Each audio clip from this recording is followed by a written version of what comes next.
My name is Jun Sunga. I'm a businessman and I also do photography and farming. I wanted to do hair restoration because of the hassle. It affected my confidence a lot. Daming kantsawan from friends, and even family. Yung pinaka nagtulak sa akin to choose them would be their menu.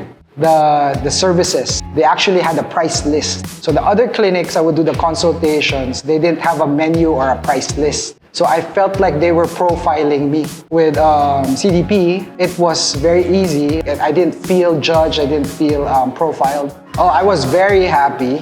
I could see the immediate difference. With me kasi there's a comparison. I would say that DHI is the best. I grew more confident kasi my wife, she goes to a lot of events. Before the hair restoration, I would actually tell her I don't want to go. But after the hair restoration, I was out more.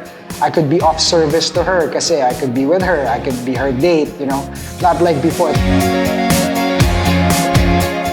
Frankly, just do it because it's here in the Philippines. You don't have to go elsewhere. You don't have to go to Turkey or US or Europe. It's already here. The best technology is in the Philippines. When I say it's the best, talagang it's the best technology available today.